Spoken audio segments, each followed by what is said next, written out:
It's the mid-1990s in Chicago, Illinois. Dr. Joseph Chow walks into his kitchen carrying a file folder full of papers and places it on the counter in front of his wife. He tells her that this is all the information he has and that he thinks it's a really good opportunity. Chow's wife cocks an eyebrow and flips open the folder. As she silently reads through the papers inside, Dr. Chow watches his wife's face, looking for any hint of what she's thinking. Chow is an engineering professor at the University of Illinois, Chicago, and his wife runs a successful long-term care facility. They've done well for themselves and they have money to invest. So recently, when Chow got a cold call from a stockbroker telling him about a potential opportunity, he was intrigued. The broker pitched a penny stock for a company that seemed very successful, leasing blimps to companies like McDonald's and MetLife. Chow's always liked to find opportunities that other investors have missed. Instead of Fortune 500 stocks or mutual funds, he prefers slightly riskier investments with the potential for high returns. So Chow was even more excited when he got a direct call from the CEO of that blimp company, Lou Pearlman. In this call, Pearlman pitched Chow on another one of his businesses, a charter plane company called Transcontinental Airlines.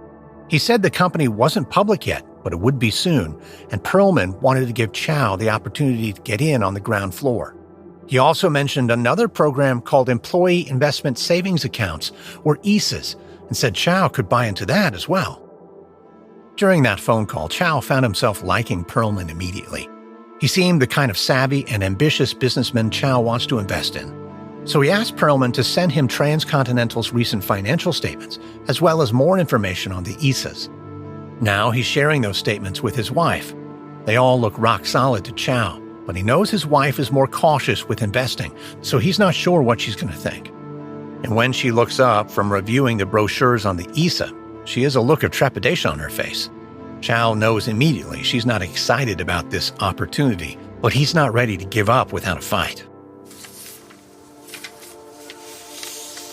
Chow's wife pushes the documents back across the table toward her husband. Oh, I don't know. What's not to know? You see the statements showing they're bringing in over $75 million in annual revenue? Yeah, they look legit. The company's making strong, steady profits. I think this is a good investment. But if the company's going public soon, then why can't we just wait for that to happen? Then we'll know if the banks vetted it. It'll be less of a risk. But then we don't get the advantage of already being shareholders when the IPO happens. That's leaving money on the table. Besides, this company has been vetted. Chow searches through the papers until he finds what he's looking for. Here, this is the statement from Cohen & Siegel, the accounting firm that did the audit. This is a third party signing off on the numbers. Yeah, and I was glad to see that. And the ESA is doubly insured, covered by both the FDIC and Lloyd's of London. Lou's making these investments as safe as possible. Lou, huh? You're on a first-name basis with him? Well, we talked on the phone for a while. I mean, and that's actually another thing. He took the time out of his day to speak with me personally. That should mean something. And he created this band called the Backstreet Boys. They're already huge over in Europe, and he's confident they'll be huge in the U.S. too. So we'll be investors in them too, and we'll get VIP tickets when they come to the U.S. Go backstage, meet them, the whole thing. I mean, the girls would like that. The girls would love that. But I don't know. What if we had some sort of medical emergency? We needed to pull out our investment. Lou says we can withdraw our money anytime we want, no strings attached.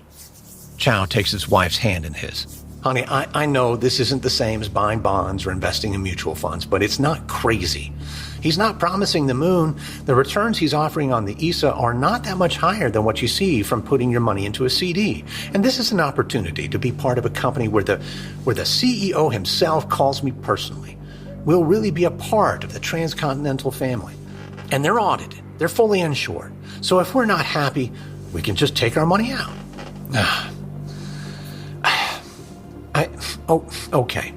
We can put some money in, but if I get uncomfortable, we're pulling out. Absolutely. But this is going to be good. I know it. Chow grins. He's excited to get into business with a smart, ambitious entrepreneur like Lou Pearlman. He's got so many irons in the fire and obviously knows his way around so many different industries. Chow feels certain at least one of them will generate huge returns. Plus, he can't think of any other investment where he'll have a direct line to the CEO. But Chow knows his wife has her doubts. There is some risk in every investment. But as far as he's concerned, This one is simply too good to pass up.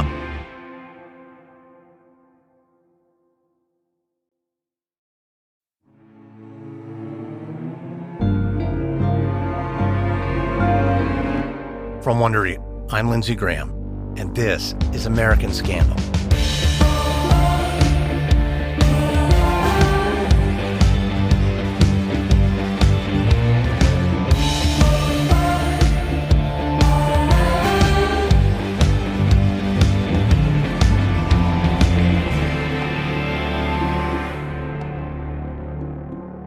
In the early 1990s, Lou Pearlman was on the verge of massive success. Despite a series of early failures, he had an uncanny ability to present himself as a high-flying entrepreneur in the aviation industry. He dabbled in blimp advertising and launched a charter plane company, Transcontinental Airlines. But it was a chance idea, starting a boy band, that set him on the path to building a pop empire.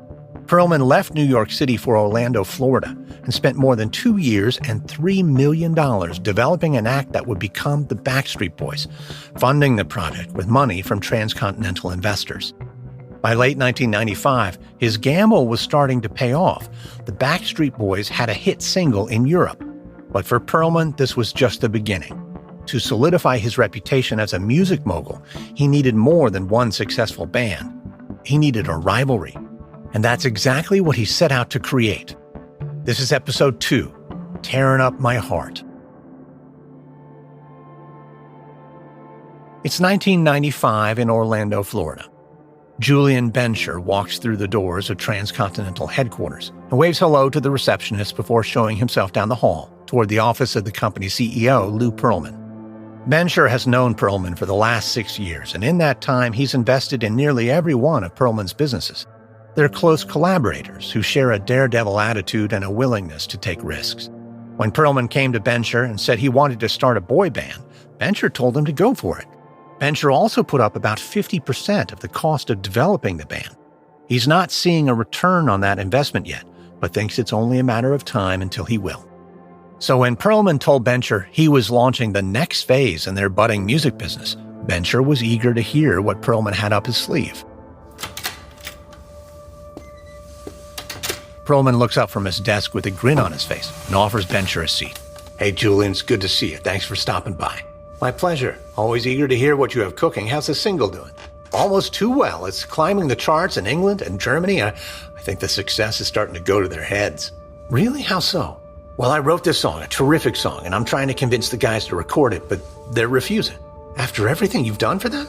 I know, but I'm happy with them. Their first hit record. We're putting together a promotional tour of Europe as we speak, and it's going to be great. I'm hiring a team of security guards, which, the boys don't really need, but it's going to give them the appearance of success. That's a smart move. And you see their appeal expanding outside of Europe? Oh, absolutely. We're seeing interest in South America and Asia, but the U.S. market just isn't ready for them yet. It's still too focused on grunge and rap, but I know that's going to change. 5 clean-cut, good-looking boys with voices like honey. Man, as soon as we can get them on the radio and MTV, they'll be unstoppable. This is all exciting. What's next? Well, all of this has got me thinking. When the Backstreet Boys do hit it big over here, copycat bands are going to be popping up like daisies. Oh, you think? Oh, it's inevitable. When one person invents Coke, someone else invents Pepsi, right? But think about this. What if Pepsi and Coke were invented by the same person? Wait, are you telling me you want to start another boy band? Yeah, brilliant, don't you think? From a business perspective, probably, but we're not talking about soda here. You said the Backstreet Boys are like family. Don't you think they'll be upset that you're bankrolling the competition? Well, what they don't know won't hurt them. Oh, you can't keep something like that a secret. Sure I can. I'm giving this new band a code name on the books and telling them not to discuss the fact that I'm managing them. And by the time they do their first show here in Orlando, the Backstreet Boys will be in Europe. They'll have no idea. Lou, this seems risky. Everything in life is risky, Julian. Bencher can't argue with that or anything when it comes to Pearlman. Once Pearlman gets an idea, he runs with it, and there's nothing anyone can do to stop him. But as they wrap up their conversation and Bencher heads out of the office, he worries that Pearlman could be jeopardizing his relationship with the Backstreet Boys. Trust is critical in business, and once it's gone, It's almost impossible to win back. Shortly after his meeting with Julian Bencher, Lou Pearlman begins searching for singers to join his second boy band. The first member cast is a 20-something performer at Universal Studios named Chris Kirkpatrick. Pearlman tells Kirkpatrick that if he can get 4 other guys to join the group, Pearlman will back them financially. So with Pearlman's support, Kirkpatrick quickly recruits 2 teenage stars of the recently canceled Mickey Mouse Club, Justin Timberlake and J.C. Chazet. He also enlists one of his old co-workers from Universal Studios, Joey Fatone. And Timberlake's vocal coach suggests their 5th and final member, a high schooler from Mississippi named Lance Bass. And the first time they all sing together, their voices meld beautifully. Someone observes that they sound perfectly in sync. And with that, Pearlman's second boy band not only has its roster, but its name. Pearlman puts NSYNC through rigorous rehearsals, the same way he did with the Backstreet Boys. He rents them a house and pays them $35 a day. In exchange, they work full-time to perfect their performance. But adding another boy band to his roster is not the only way Pearlman is expanding his business interests. He also buys the male stripper revue Chippendales, as well as a sprawling office complex just outside Orlando. And all the while, he continues to raise money by selling investment plans through his company Transcontinental. He even hires regional sales agents to expand his outreach and find new investors for Transcontinental's Employee Investment Savings Account, or ESA. But not all of these agents are on board with what they're required to sell. And in the fall of 1995, FDIC Senior Attorney J. Michael Payne receives a letter from one would-be agent who says he's been contracted to sell ESAs to outside investors. The sales agent had never heard of an ESA before, and he didn't quite understand what it was, so he reached out to Payne to make sure that the plan is above board. Payne reads through the letter and then goes over Transcontinental's brochure about the ESA, and he can't figure out what the thing is either. It seems similar to both a security of deposit, or CD, and a brokerage account. But Transcontinental hasn't fulfilled the regulatory requirements to offer either. So Payne decides to call up Transcontinental CEO Lou Pearlman. And when Pearlman answers the phone, he's happy to answer all of Payne's questions, but he doesn't understand the confusion. He says the ESA is simply a 401k retirement plan that's available to Transcontinental employees and shareholders. But Payne says that he's heard that ESA shares are being sold to outside investors. Pearlman insists that's a misunderstanding, but Payne presses him, explaining that the FDIC was contacted by a sales agent who said he was explicitly hired to market the ESA to non-employees and non-shareholders. But Pearlman doesn't budge. He reasserts that the ESA is meant only for employees and shareholders and no one else. Payne can tell that this line of questioning isn't leading anywhere, so he thanks Pearlman for his time. And then, after he hangs up the phone, the attorney wonders whether he should escalate this problem to his superiors. Because despite Pearlman's denials, he suspects that something about these so-called ESAs is not legitimate. The FDIC's brief inquiry into Pearlman's ESA program ultimately fizzles out. For reasons that remain unclear, the agency decides not to pursue the issue further. And over the next 2 years, Pearlman becomes increasingly optimistic about the future of Transcontinental. In a letter to investors, including Dr. Joseph Chow, Pearlman reports that an IPO is coming soon and that auditors are currently assessing the company's 47 planes in preparation for going public. When he reads the news, Chow is thrilled. It feels like this is proof his investment in Pearlman was a wise one. He's so enthusiastic about the imminent IPO that he convinces his wife that they should invest more. After all, Pearlman promised they could withdraw their principal anytime they wanted, so the risk feels very low. And at the same time that Transcontinental races toward its IPO, Pearlman's music empire is also accelerating. The Backstreet Boys are getting bigger and bigger, and Pearlman's second band is starting to break through too. In 1996, NSYNC releases their first single in Germany and starts touring there, just like the Backstreet Boys had done before them. And while Pearlman's 2 boy bands are making a name for themselves overseas, pop music is making a comeback in the U.S. The grunge and rap that once dominated the charts are increasingly being replaced by pop acts like British girl group the Spice Girls and youthful brother trio Hanson. So in 1997, Jive Records decides it's time for Backstreet Boys to release an album in America. It's an immediate success. The first single from the album, Quit Playing Games with My Heart, climbs to number 2 on the Billboard Hot 100. By the year's end, both the album and single have sold over 1 million copies. Seemingly overnight, the Backstreet Boys are everywhere. They're selling out venues all over the U.S., and their faces are on magazine covers, t-shirts, and posters. To the boys in the band who have poured years of their lives into this project, it feels like they've finally reached the top of the mountain. But the moment they start to enjoy the view, they notice something ominous on the horizon. In March 1998, less than 1 year after the Backstreet Boys released their first U.S. album, NSYNC releases their U.S. debut. And it becomes immediately clear that they're not just some also-ran boy band. With their strong voices, catchy songs, and tightly choreographed performances, NSYNC is a legitimate rival to the Backstreet Boys. And it's not long before the press gets word of who's behind them, Lou Pearlman. Now that he has 2 wildly popular acts, the press heralds Pearlman as a bona fide music mogul with an unmistakable eye for talent. But the Backstreet Boys feel betrayed by their manager. Pearlman has always told them that they were like a family. Now they find out that he's started a whole other family behind their backs. And when they ask him about it, Pearlman shrugs the whole thing off as nothing but a business decision. But if it is just business, then the band has some questions. Because even though they've toured for years and sold millions of dollars in albums and merchandise, their bank accounts are not reflecting their success. Somehow the 5 of them have made just $300,000 combined. Meanwhile, their manager is living the life of a millionaire. It doesn't add up. So in 1998, the Backstreet Boys sue Pearlman to get released from their contract. The case quickly settles out of court, and the terms are kept confidential, but the Backstreet Boys do successfully break free from Pearlman. And when news of the decision reaches NSYNC, they start to question their finances as well. By the fall of 1998, NSYNC has become one of the most successful groups in the world, but they're still living on a $35 a day allowance. So finally, an executive from the group's record label invites the boys and their families to a private dinner, where he and Pearlman will formally present them with their very first checks. The band is buzzing with excitement.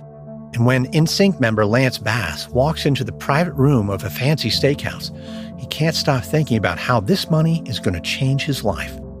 The group has sold around 15 million albums. They've toured Europe and the United States, sold millions of dollars in merchandise. So Bass is confident he'll make at least several $100,000, maybe even $500,000. So while Bass does his best to enjoy the dinner and the opportunity to relax without press or fans around, he's anxious to get that check. And finally, after several speeches, Pearlman passes a plain white envelope to each member of the band. Bass's hand shakes as he reaches inside and pulls out the check. But when he sees the amount, he feels like he's been slapped in the face. The check is for $25,000. Bass can't believe his eyes. He looks around and sees that the other guys have the same confused and disappointed looks on their faces. Bass knows that $25,000 is nothing to sneeze at, but he's in one of the most successful bands in the world. They're bringing in millions and millions of dollars, and he wants to know where all that money is going. Bass glares across the room at Pearlman. He looks like he expects them to be happy, and that makes Bass even angrier. Over the past few years, Pearlman's bought new cars and new boats. He eats fancy 3-course dinners almost every night. Clearly, he's making money from NSYNC's success, but Pearlman's not the one putting in the blood, sweat, and tears night after night on stage. Bass feels rage bubbling up inside him. He trusted Pearlman completely, considered him like family, and now he realizes that Pearlman was just ripping him off the entire time. Bass doesn't say a word. He just stands up, tears his check in half, and marches out of the room. He's not going to accept the paltry sum he's been offered. He's going to get the money he's earned.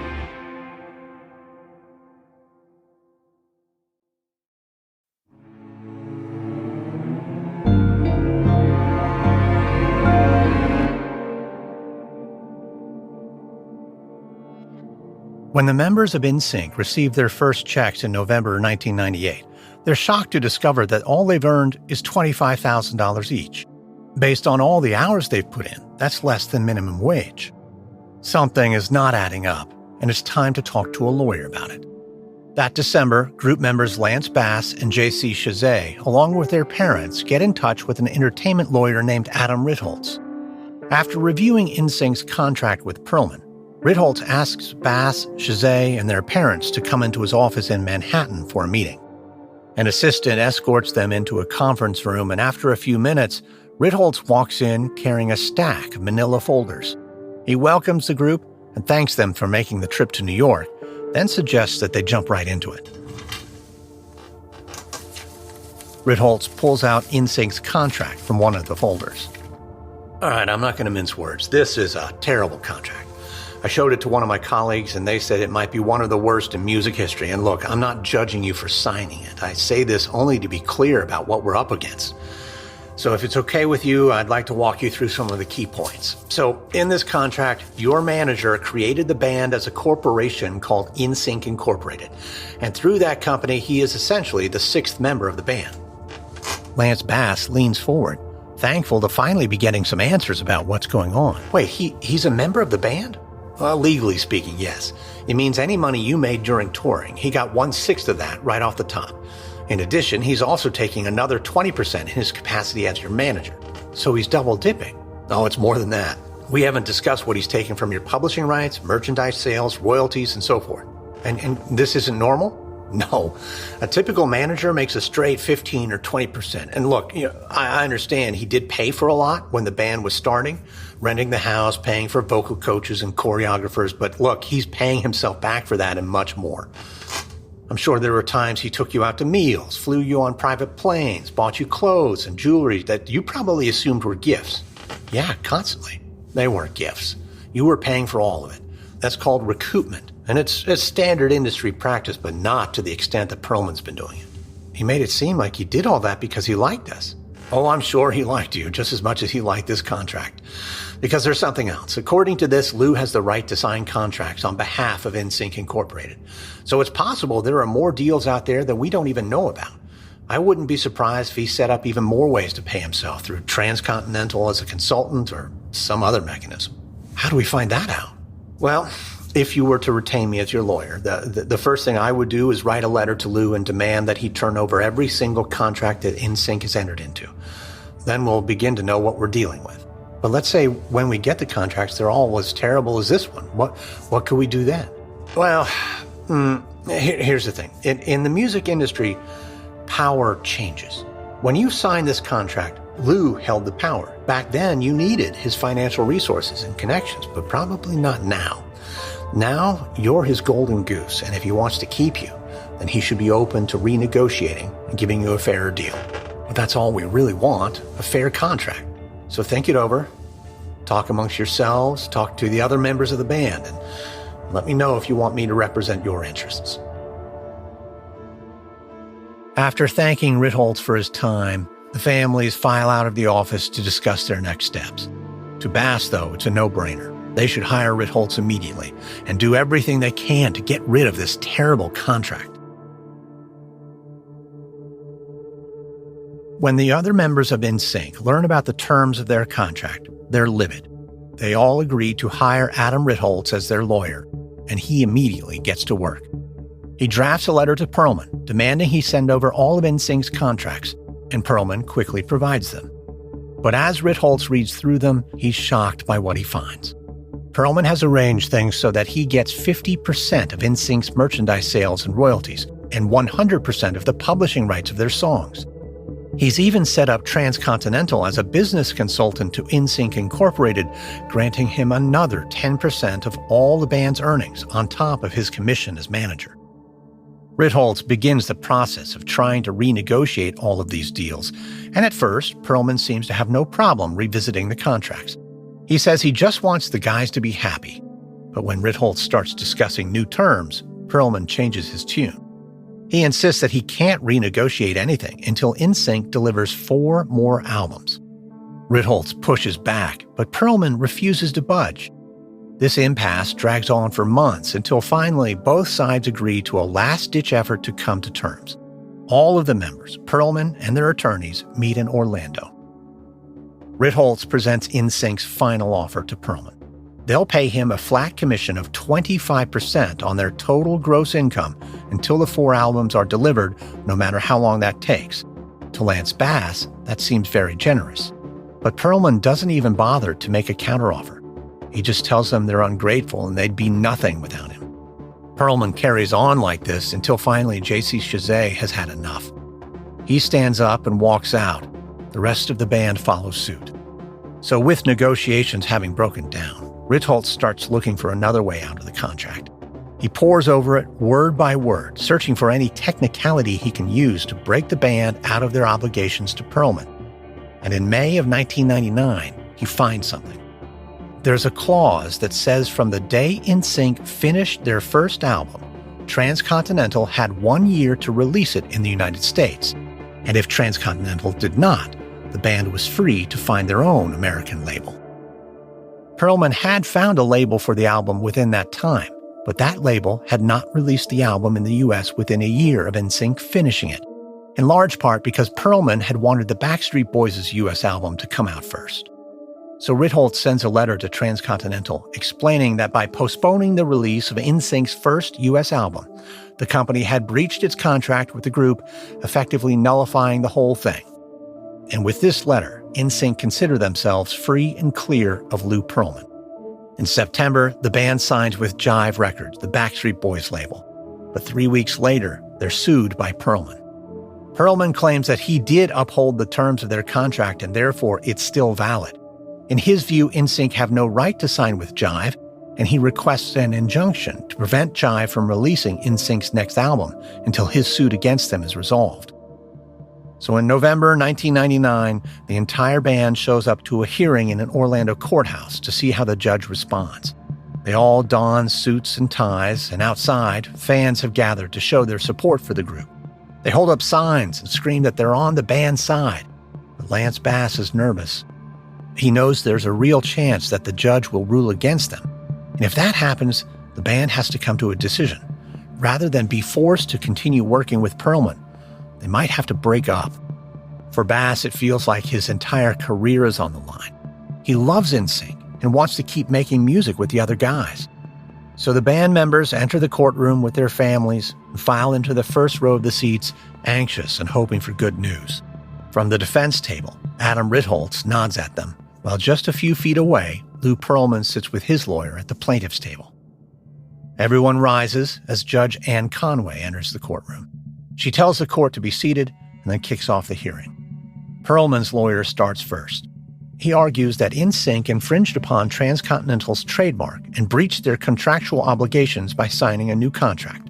He talks about how much time and resources Transcontinental put into NSYNC and how those efforts were essential to NSYNC's success. Bass clenches his jaw because this narrative seems to be that NSYNC abandoned the one person who believed in them as soon as they hit it big. It could be compelling. Bass worries that the judge will believe it. But then the attorney takes it a step further. He argues that since Pearlman is the 6th member of the band and has the contractual right to hire or fire any member of the band, he is NSYNC, not them. Bass's eyes go wide in disbelief, because he's willing to concede that Pearlman did put in a lot of time and money into developing the band, but he is not the person that people pay to see. Bass looks up at the judge, and he's relieved to see an incredulous look on her face. She interrupts the lawyer to ask if he's really saying that Pearlman is NSYNC, and not the 5 men she sees in the front row, whose faces are on the posters that adorn her own daughter's wall. Bass sneaks a look at Pearlman, and his face is bright red. His attorney reiterates that even though it may sound strange, legally, Pearlman is NSYNC. The judge doesn't buy it. She denies Pearlman's injunction request and urges Pearlman's lawyer to settle the suit as fast as possible.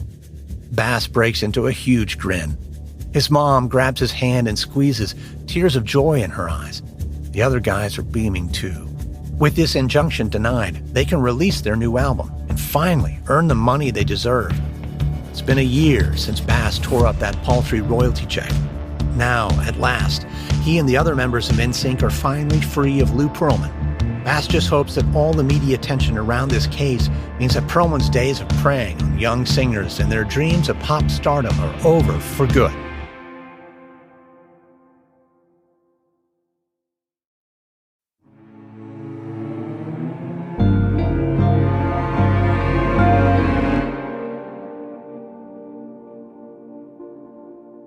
In December 1999, 1 month after the injunction hearing, NSYNC reaches a settlement agreement with Lou Pearlman.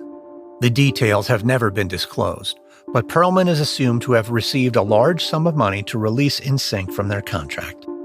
3 months later, NSYNC releases their sophomore album, No Strings Attached, on Jive Records. It sells 2.5 million copies in its first week, setting a new record for first-week sales. But even though the legal battles between Pearlman and both his hit bands have made headlines, Pearlman's music career is far from over. Young musicians are still lining up to work with him, believing that Pearlman knows how to create stars, and they're willing to risk an unfair contract to pursue their dreams. So Pearlman keeps putting together musical acts. He forms a Latino group inspired by Puerto Rican boy band Menudo. He tries his hand at an all-girl group. He puts together a boy band where all the members also play instruments. He even takes on a band that integrates hip-hop into their sound. And in 2001, he ventures into the burgeoning world of reality television, launching a show called Making the Band. It chronicles the creation of a Pearlman-managed boy band called O-Town. Pearlman also continues to expand into other businesses. He writes and produces a feature film. He buys franchises of the frozen yogurt company TCBY, as well as a pizza company, NYPD Pizza. He opens a steakhouse and buys a model scouting business. And despite his legal troubles, Pearlman maintains a good reputation in the Orlando community. He's a generous supporter of his synagogue and a major donor to Republican candidates in the state of Florida. And in 2003, he spends $34 million on a historic train depot in downtown Orlando, with plans to transform it into an office and retail complex. Pearlman says it will house his many business ventures and help revitalize the city center. As a result of these efforts, he's presented with the keys to the city. But by the early 2000s, the national interest in boy bands is fading, and Pearlman's new group struggled to produce any hits. Even so, Pearlman continues to live lavishly. He buys a mansion worth over $4 million, penthouse apartments in Las Vegas and Manhattan, a condo in Atlantic City. He also maintains a fleet of luxury cars and an armada of boats and jet skis. To support this lifestyle and prop up his struggling record business, Pearlman takes out bank loans, using Transcontinental's airplanes and other assets as collateral. He also continues to court investors, encouraging shareholders to increase their investment in Transcontinental and to refer friends and family who also might be interested. The company still hasn't gone public, but Pearlman promises it will soon, and the Employee Investment Savings Account, or ESA, is an alluring option as well. But some of Pearlman's financial backers are now starting to ask questions. In 2004, one of Pearlman's longtime investors, Dr. Joseph Chow, dies of pancreatic cancer. Chow started investing with Pearlman all the way back in the 90s, and the two men had become friends. Pearlman even attended the wedding of one of Chow's daughters. By the time he died, Chow had invested more than $14 million in ESA and Transcontinental. But after Chow's death, his family is hit with heavy estate taxes, and they need to use some of that Transcontinental money to pay the bill. Chow had always assured his family that they could withdraw the money anytime they wanted, so they assume it will be a straightforward process. But when Chow's widow, brother, and daughter try to reach Pearlman about getting their money back, they can't get a hold of him. So when Pearlman shows up at Chow's funeral, they decide to broach the subject right there and then. Following the service, Chow's daughter Jennifer approaches Pearlman and mentions they need to take their money out.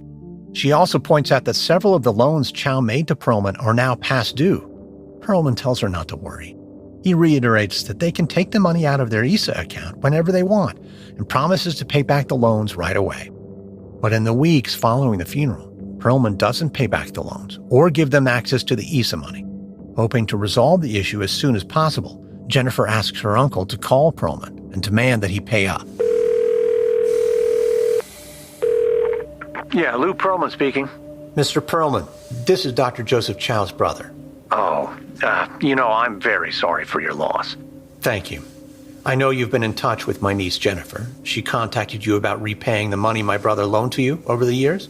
Yeah, of course. I'm sorry, I've just been swamped with work. I'll talk to my accountants and work out a payment plan so your family can get that money as soon as possible. Thank you. But there's also the money Joseph had invested into Transcontinental through his Employee Investment Savings Account. Before we touch that, I wanted to ask about the IPO, because Joseph said that Transcontinental was on the brink of going public. Yeah, unfortunately, with the stock market where it is these days, the chance of an IPO in the near future is actually pretty slim. That's disappointing, because I know that was a big reason he kept investing with you. The promise of going public and the payout that would come with it. Well, nothing's guaranteed when you invest. I understand that. And if there's no IPO anticipated in the near future, then we want to withdraw that money today. Sure. We can do that. I should warn you that the same forces that are impacting the stock market are impacting Transcontinental in general. So if you withdraw all the money today, I can give you 10 cents on the dollar. I'm sorry, did you say 10 cents on the dollar? How is that possible? Well, the economy is not in a great place, and I never made any guarantees on returns. Of course, if you leave it in, you never know what might happen. My understanding is that you always assured my brother he could at least take the principal out. You've misunderstood the agreement I made with Joseph. I don't think I have. Well, no, you have, and I'll send you a copy of the letter that spelled out the terms. Well, I appreciate that, thank you. And in the meantime, I'll discuss the situation with my family and let you know how we'd like to proceed. Yeah, of course, I understand. You have a nice day now. And again, my condolences. Chow's brother hangs up the phone, his mind spinning. He always admired his brother Joseph for how intelligent and successful he was. After emigrating from Taiwan, he earned a PhD in mechanical engineering from an Ivy League school, became a tenured professor. He can't understand why he invested his life savings with someone like Lou Pearlman. As soon as he's gotten off the phone, Chow's brother calls Jennifer to let her know what Pearlman said. Jennifer is outraged. Her father considered Pearlman a close friend, but now it seems like Pearlman is deliberately ripping them off. So Jennifer hires a lawyer named Edwin Brooks to go through the paperwork and sue Pearlman if necessary. But before Brooks can take any action, Pearlman sues the Chow family first in an attempt to stop them from demanding any form of repayment. Pearlman points to a forbearance letter the Chow signed in 2002. In it, he agreed that Transcontinental would only pay back Chow on a schedule that was convenient to Transcontinental and would not put any undue pressure on the company. It's essentially a forgiveness letter, allowing Pearlman to delay returning Chow's money indefinitely. The Chow family countersues. Brooks points to paperwork that shows Pearlman promised that Chow would always be able to get back his principal. But the forbearance letter is a hard piece of evidence for Brooks to get around, and it's baffling. Brooks does not understand why Chow would sign a letter like that. He knows Chow was friends with Pearlman and believed in Pearlman's businesses, but this seems overly generous. The Chows had money to invest, but not to throw away. He can't imagine that Chow would forgive several millions of dollars in loans. That goes well beyond the relationship Chow had with Pearlman. But Brooks has a copy of the letter, signed in Chow's distinctive angular cursive. As improbable as it seems, this forbearance letter appears to prove that Chow just made a terrible business decision out of loyalty to Pearlman, and his family doesn't have a case. But one night in 2004, while Brooks is in his office, he has an epiphany. He had just spent hours going back through the files on the Chow case, trying to find anything he missed that could prove that Pearlman is obligated to return Chow's money. Now his eyes are dry and achy from reading documents all day, but he can't stop looking at the forbearance letter. Every time he glances at it, something about the signature catches his eye. So on a hunch, he digs up another letter with Chow's signature on it, and then compares that signature to the one on the forbearance letter. It looks the same, exactly the same. He lines up the pages and holds them in front of his desk lamp. They are an exact match. And from his many years of legal experience, Brooks knows that hardly anyone signs their name exactly the same way twice. There are almost always subtle differences. So an image flashes before Brooks' eyes. He pictures Lou Pearlman, hunched over his desk, his tongue sticking out of the corner of his mouth as he painstakingly traces over Chow's signature. His heart thumps as he looks at the forbearance letter. It finally makes sense why Chow's signature is on this document, because Chow's signature is not on this document. He didn't sign it. Pearlman did. This is no longer a case of a business deal gone bad. This is criminal behavior.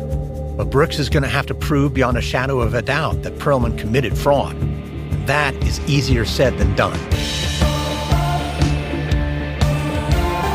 From Wondery, this is episode 2 of Lou Pearlman, the con man of pop for American Scandal. In our next episode, Pearlman faces intense scrutiny as more and more people question how he's been raising and spending his money. If you'd like to learn more about Lou Pearlman, we recommend the books The Hit Charade by Tyler Gray, The Song Machine by John Seabrook, and Out of Sync by Lance Bass, along with the article Mad About the Boys by Brian Burrows, published by Vanity Fair. This episode contains reenactments and dramatized details, and while in most cases we can't know exactly what was said, all our dramatizations are based on historical research. American Scandal is hosted, edited, and executive produced by me, Lindsey Graham, for Airship. Audio editing by Christian Paraka. Sound design by Gabriel Gould. Music by Lindsey Graham. This episode is written by Austin Rackless, edited by Emma Cortland. Fact-checking by Alyssa Jung Perry. Produced by John Reed. Managing producer Olivia Fonte. Senior producer Andy Herman. Development by Stephanie Jens. Executive producers Jenny Lauer Beckman, Marshall Louie, and Aaron O'Flaherty for Wondery.